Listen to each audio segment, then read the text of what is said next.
Boa noite a todos. Os que aqui estão pela primeira vez, sejam todos muito bem-vindos. Os que nos veem através do Facebook também, bem-vindos ao nosso evangelho de hoje. E a gente começa dando alguns recados, tá? A gente pede para desligar o celular, manter ele no silencioso, né? Pedimos também para a gente manter o silêncio antes, durante e depois da palestra, que é importante. Nós temos aqui embaixo a nossa biblioteca e lá tem diversos livros disponíveis, tá? Tanto para venda quanto para empréstimo. Não temos um tempo específico assim para devolução, tá? Então quem estiver necessitando de uma leitura, dá uma passadinha lá na nossa biblioteca que tem diversos títulos lá disponíveis.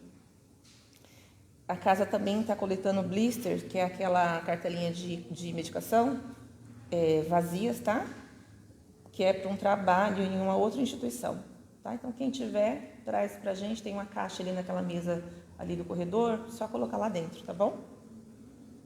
A casa também disponibiliza cursos mediúnicos, tem o primeiro ano de quarta-feira, às 14 horas presencial e às 20 horas online, tá? Tem também o estudo do livro Nosso Lar, às segundas-feiras, às 20 horas, e tanto para o primeiro ano, quanto para esse outro estudo do livro Nosso Lar, quem tiver interesse, é só procurar na recepção mais informações que a gente disponibiliza lá, ok?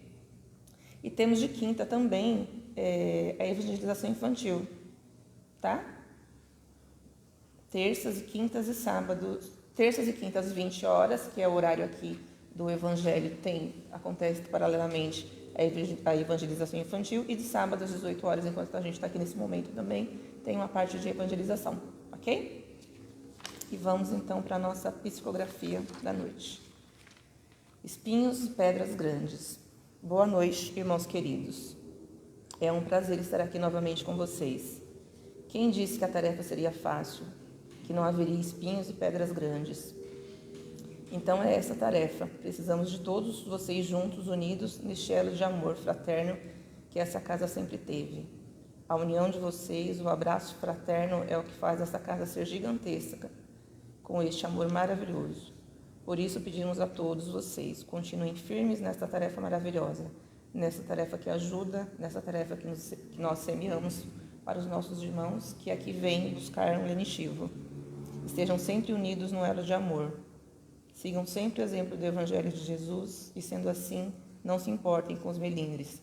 Façam cada um a sua parte. Façam a sua tarefa e tudo estará certo. Está tudo dentro do que precisa estar. Cada um está em um estado evolutivo. É assim que somos. Cada um caminha como pode. Não podemos exigir do outro aquilo que ainda não conquistou. Por isso, meus queridos, vocês continuem firmes, fortes e não se esqueçam. Estamos juntos com as tarefas. Estamos juntos durante o sono, dando a força necessária para todos vocês. Por isso, continuem nessa caminhada, nessa tarefa maravilhosa. Não desistam. Muito pelo contrário. Sigam, sigam, sigam. Que a paz de Deus esteja com todos vocês, meus irmãos queridos. Que assim seja. Graças a Deus. Essa mensagem que quem trouxe foi a nossa irmã Rosângela, na quarta-feira, dia 28 de fevereiro deste ano. Tá bom? E agora vamos iniciar nossos trabalhos com a nossa prece. Então vamos nos tranquilizando, nos deixando envolver pela energia desse ambiente, desse momento. Vamos nos ligando à espiritualidade amiga aqui presente. E junto a ela, vamos chegando até nosso irmão Jesus.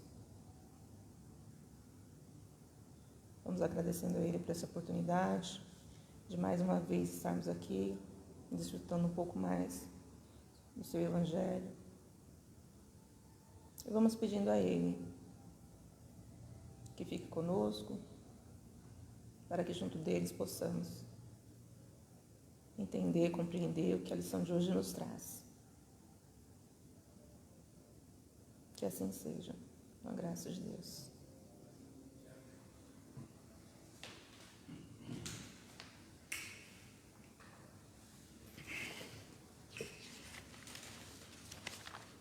Oi, gente, boa noite. Que Jesus nos abençoe, nos ilumine, nos ampare. Quero começar aqui, registrando aqui, meu profundo agradecimento, né, a Deus, a essa casa bendita, né, que me dá a oportunidade de serviço no bem, onde eu vou me redimindo, né. Então, para mim é uma bênção, uma alegria estar aqui, tá bom? Eu gostaria de compartilhar com vocês a minha interpretação, a minha forma de entender uma das parábolas de Jesus, né? Que é a parábola do semeador. Jesus, ele é muito metafórico, né? Então ele apresenta as leis de Deus codificadas nos ensinos dele, particularmente nas parábolas, né? E a parábola do semeador, ela é a única parábola que Jesus ele explicou.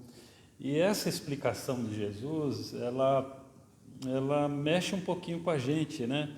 Então, talvez muitas das coisas que eu vou compartilhar com vocês, né, que são pensamentos meus, talvez até nos incomodem um pouco, porque não tem como a gente não se sentir identificado, né, pelas nossas inconstâncias, idas e vindas, né, na nossa vida espiritual, né, na nossa espiritualidade e na nossa religiosidade, tá bom? Então, Jesus, ele, como eu disse, ele sempre faz associações, ele fala assim, o reino de Deus é semelhante a isso, o reino de Deus é semelhante àquilo, né?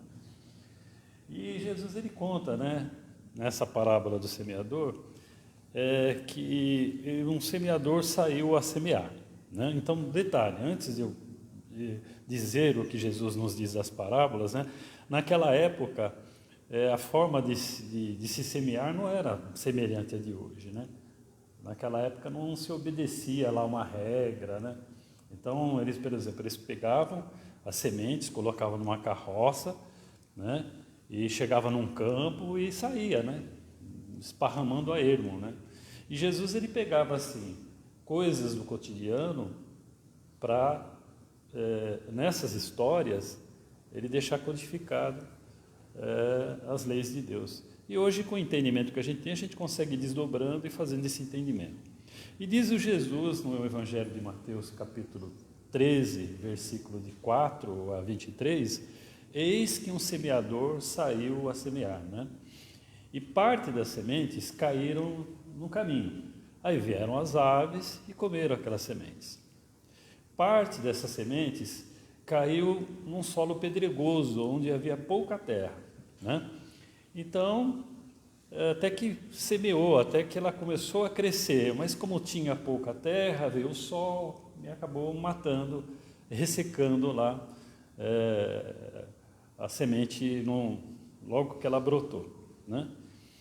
E parte das sementes caíram num solo cheio de espinhos, né? Que a planta começou a crescer, mas logo ela foi sufocada pelos espinhos. E finalmente parte caiu numa terra boa. E aí ela produziu a razão de 30, 60, a 100 por um, né? E depois ele fala, quem tem ouvidos de ouvir, que ouça, né? E essa explicação de Jesus, da onde eu vou falar, compartilhar com vocês aqui a minha interpretação, ela pode ser entendida de algumas formas, né? E eu vou falar parte a parte. Então, primeiramente, essa parte dessas sementes, né? Lembrando sempre, né, que o semeador é quem faz o uso da palavra, né? Quem está levando a mensagem. A semente é o ensinamento. E os vários tipos de solo somos nós que vamos receber esse ensinamento. Então ele fala que parte dessas sementes caíram no meio do caminho onde as aves vieram e a comeram. E Jesus fala, ele usa uma expressão lá que vieram maligno e arrebatou. Hoje a gente está num teto, numa casa espírita, né, e a grande contribuição da doutrina espírita é ela trazer para a gente as influências espirituais, né, que elas são extremamente importantes, né? Então, hoje, por exemplo, a gente começa a entender de que além de todas as variáveis que nós temos, que nos podem adoecer física, psíquica e mentalmente, dentro dessas variáveis existem também as influências espirituais. E a doutrina espírita explica muito bem isso, né? Muitos dos nossos irmãos de outras designações religiosas, eles personificam esse maligno através de uma determinada entidade, né? Como se fosse o demônio e tal. E hoje, através da filosofia espírita, a gente entende que essa influência espiritual ela é massificante. Então, fazendo aí uma comparação com a nossa sociedade, hoje nós temos aí bilhões de pessoas que habitam o nosso planeta, né? No plano espiritual, nós temos esse número ainda muito repetido ainda algumas vezes, né? Tem uma população desencarnada muito maior. E assim como a gente tem essa população encarnada, que muitas também não são muito bem ajustadas, né? Nós temos aí pessoas que são ligadas à criminalidade, né? Nós temos os vândalos, nós temos aí uma série de pessoas ainda não muito bem ajustadas, né? Moralmente, assim também é no plano espiritual, né? E a depender de como a depender do que eu esteja sentindo ou pensando, e uma vez que existe esse intercâmbio entre esses dois planos da vida, essa conexão ela se estabelece, né? E aí a gente pode ter potencializado aquele mal que a gente a rigor já tem dentro da gente, né? Por conta dessas influências externas, né? E aí a gente acaba realmente sofrendo essa influência massificante, e isso pode explicar muitas das coisas que acontecem com a gente, com a sociedade e tal. Talvez as pessoas que não têm um conhecimento muito profundo da doutrina espírita, talvez até se assustem, falam, nossa, meu Deus, se isso é tão massificante, como é que eu devo me proteger, né? Já que eu não enxergo, já que eu não estou vendo, né? E para a gente poder se proteger disso aí, é só realmente a gente ter uma frequência muito boa, ter pensamentos elevados, ter o hábito da oração constante, né? Vigiar nossos pensamentos, palavras, atitudes, para que eles sejam o mais harmônicos possível. Aí você não estabelece esse vínculo, né? Essa conexão, e a gente se protege, né?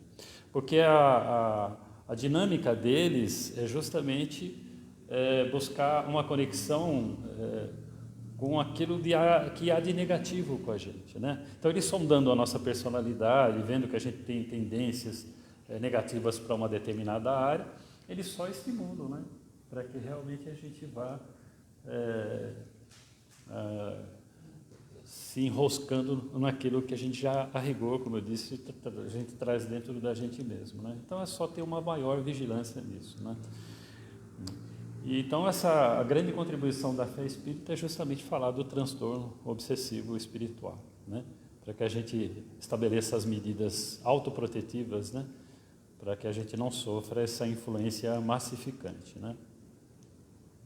Mas depois, no segundo momento da parábola, né? Aí Jesus ele fala, né? Que parte das sementes caíram numa terra onde havia pouco solo, e a plantinha começou a brotar, e veio logo o sol e ressecou.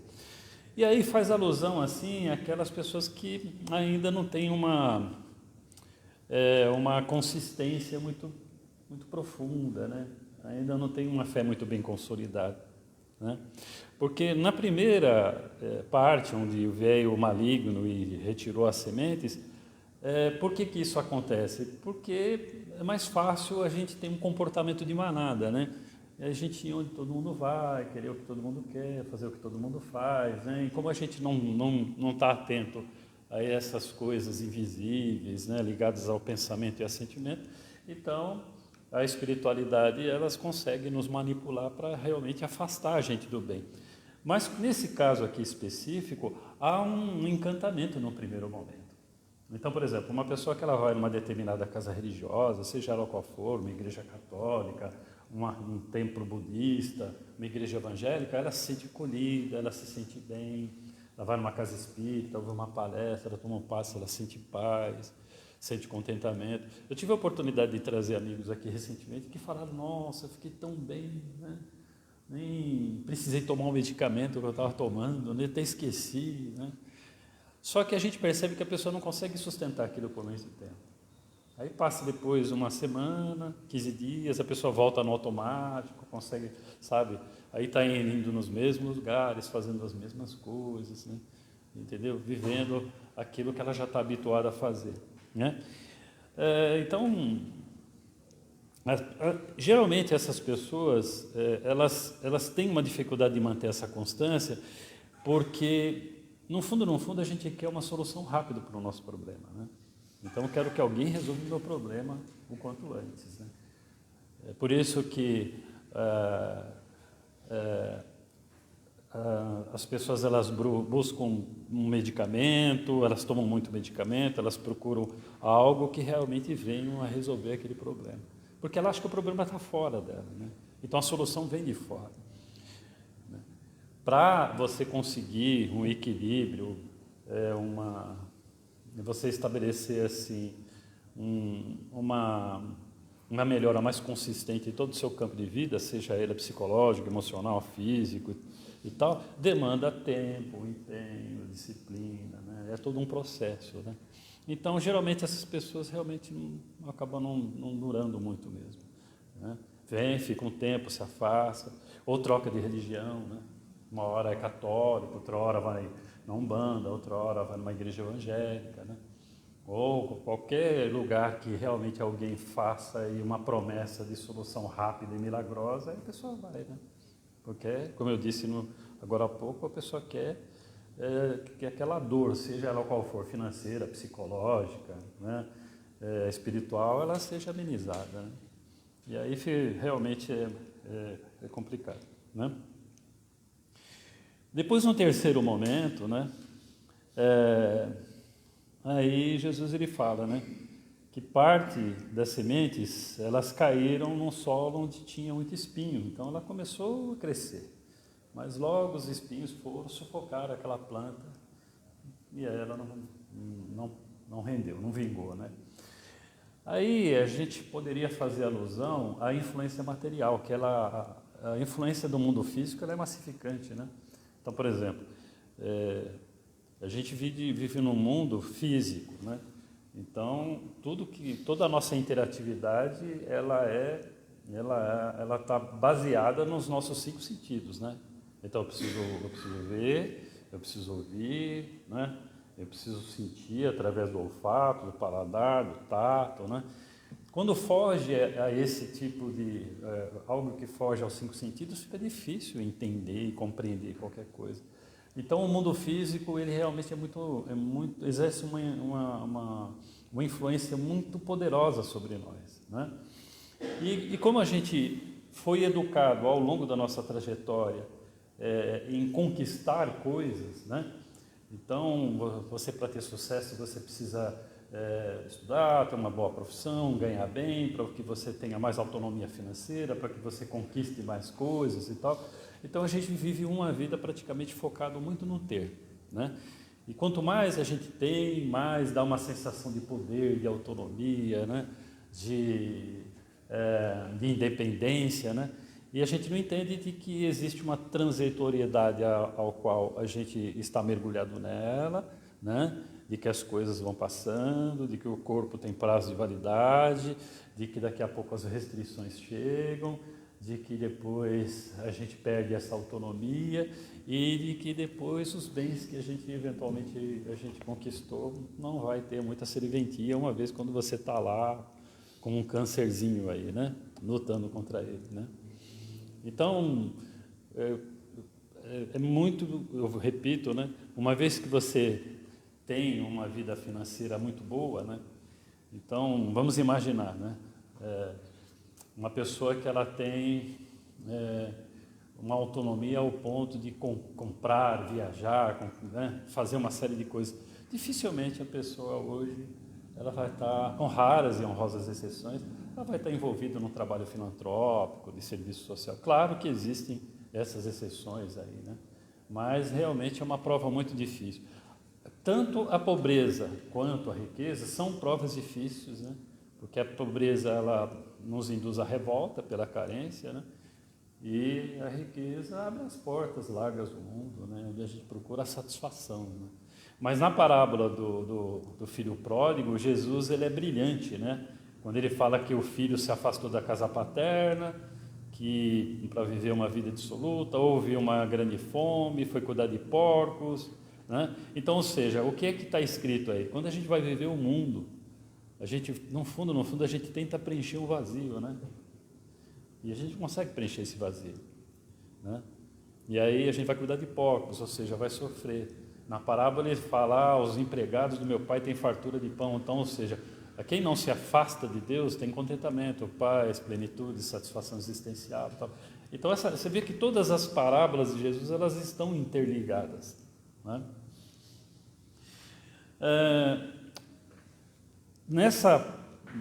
Justamente nessa parte, né, das sementes que caíram entre espinhos e que foram sufocados pelas coisas do mundo, né, para a gente chegar para uma pessoa e ela tentar fazer ela entender de que quanto menos apego, quanto menos desejo, quanto menos necessidade, ela vai estar mais feliz, livre, leve e solta, é muito complicado.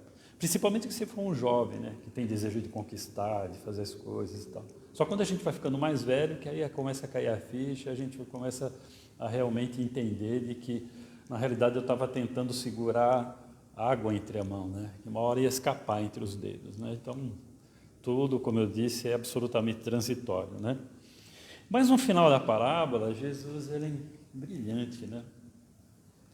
Ele fala que finalmente parte das sementes caíram numa terra boa. E aí elas renderam, né? A razão de 30, 60 e 100 por um.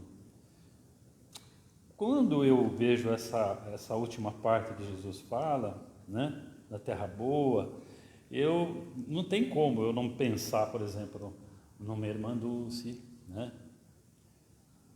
num Chico Xavier, né, uma Madre Teresa de Calcutá, né, Martin Luther King. Ou seja, são pessoas que existe uma peculiaridade entre elas. Todas elas tiveram grandes restrições sociais, políticas, físicas, muitas vezes até físicas, e elas conseguiram se superar. E elas mantiveram assim uma linearidade, um comportamento linear, né? Uma trajetória linear, né? É claro, né, que aí eu citei alguns exemplos que são um alvo muito acima, mas mantendo suas devidas proporções, eu acho que a gente também, né, pode, mantendo suas devidas proporções, também ser um semeador, vencendo as nossas dificuldades e conseguir, né, realmente ser uma terra boa onde essas sementes elas vingam e deem fruto, né. Nesse momento, por exemplo, eu estou sendo um semeador. As sementes não são minhas, né? São de Jesus, né? Mas Jesus é um semeador, né? Tive outros semeadores ao longo da minha vida que participaram dessa casa, que são grande referência na minha vida, né? Mas é curioso, sabe, gente? Eu acho que cada um de nós aqui, nós nos alternamos, né? Tanto como semeadores, como em tipos de solo. Então, por exemplo, tem encarnação, ou encarnações inteiras, eu fui aquele solo em que as sementes caíram do caminho, e as aves vieram e comeram. Então foram encarnações praticamente que não me agregaram muito.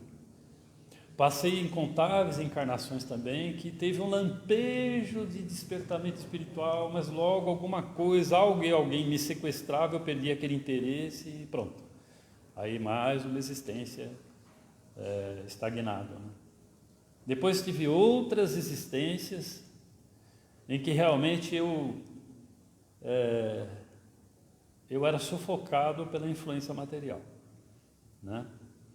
É que a gente não tem a memória integral, mas um dia a gente vai ter uma televisãozinha na nossa frente que a gente vai ver, né, como é que foram as outras encarnações, e a gente vai ver que realmente nós passamos por todas essas influências, né?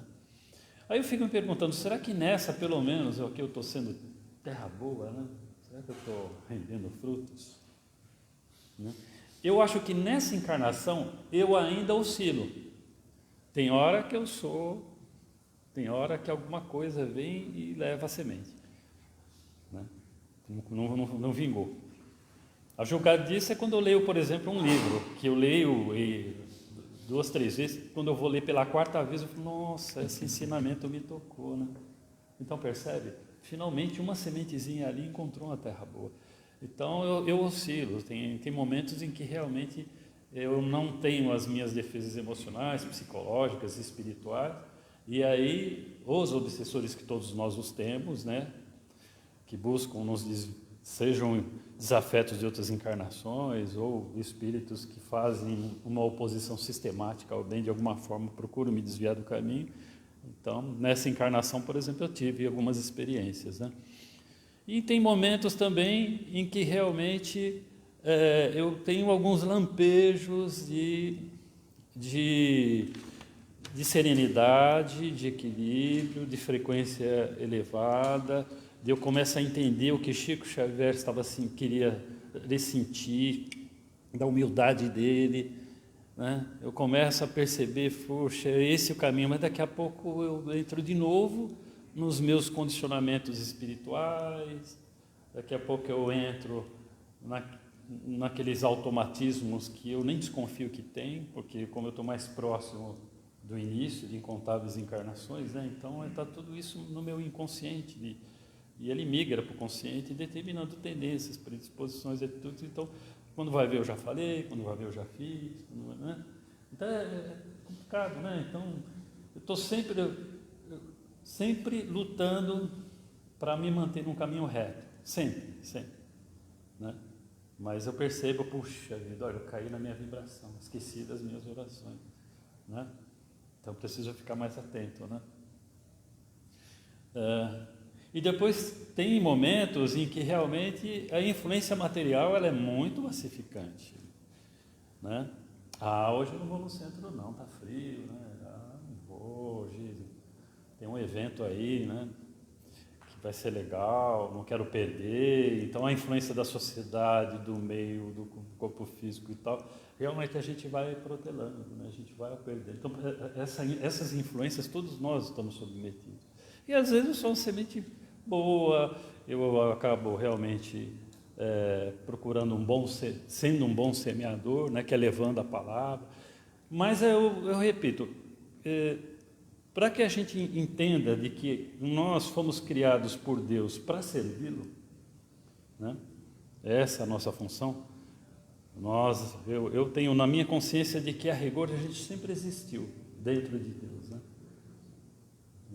E a gente, em algum momento, a gente sai dele, né? Nós somos semeados no universo, né? Para fazer parte dessa constelação universal, dessas maravilhas, e lentamente a gente vem voltando para ele, né? Isso demora ciclos infindáveis, né? Então lentamente vem voltando. Somos grandes devedores da vida. Passamos por muitos ciclos, por muitas existências, por muitos pais e mães, até chegar nesse presente momento onde a gente tem a consciência de si mesmo, né? A gente tem aí toda uma estrutura, a gente começa a perceber de que todos nós somos grandes devedores da vida, né?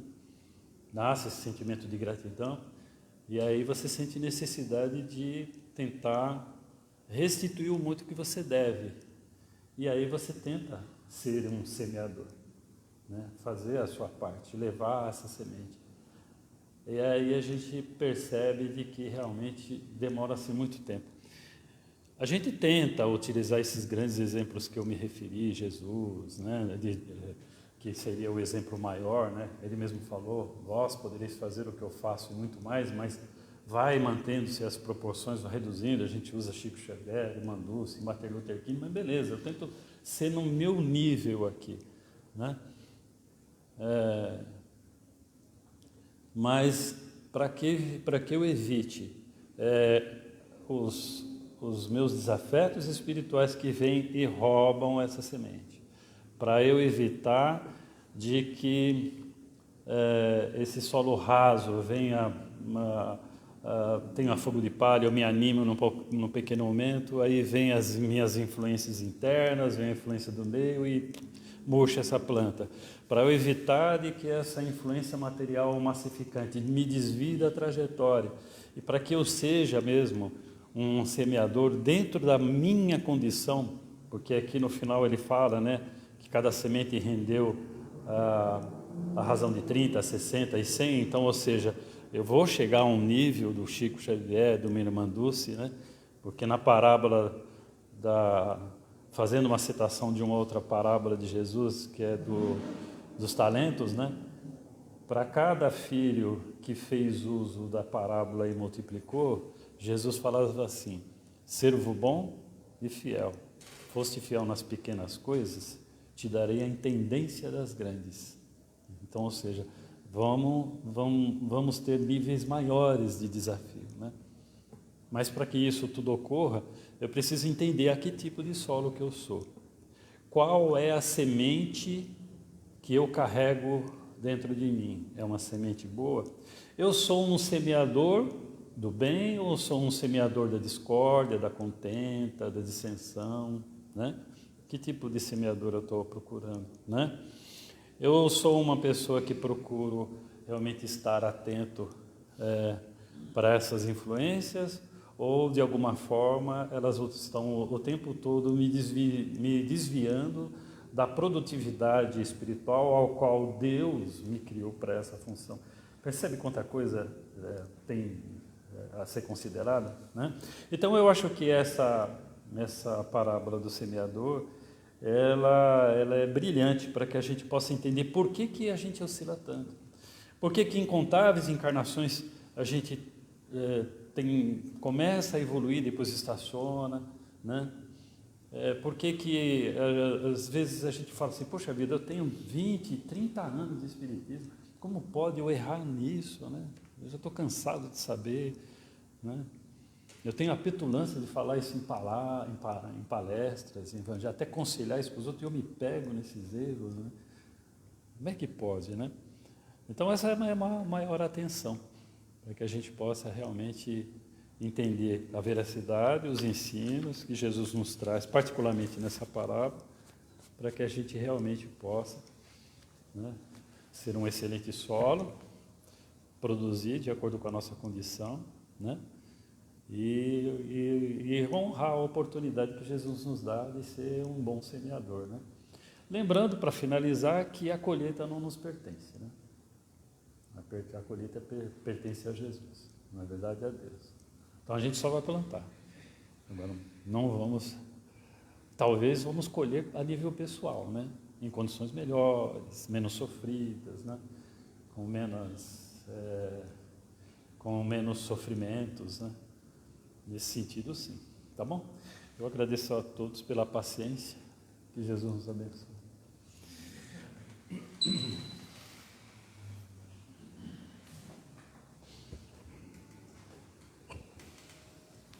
E assim, Jesus, mais uma vez nós te agradecemos por essa oportunidade dessa lição de hoje. Te pedimos, Senhor, que continue nos amparando, nos sustentando no caminho do bem, para que a gente possa ser semeadores do seu Evangelho. Te agradecemos, Senhor, por todas as oportunidades que nos coloca. E te pedimos que permaneça conosco, Senhor, agora e sempre. Que assim seja, com a graça de Deus. E permaneça conosco agora nos trabalhos de paz que se iniciam. Que assim seja, com a graça de Deus.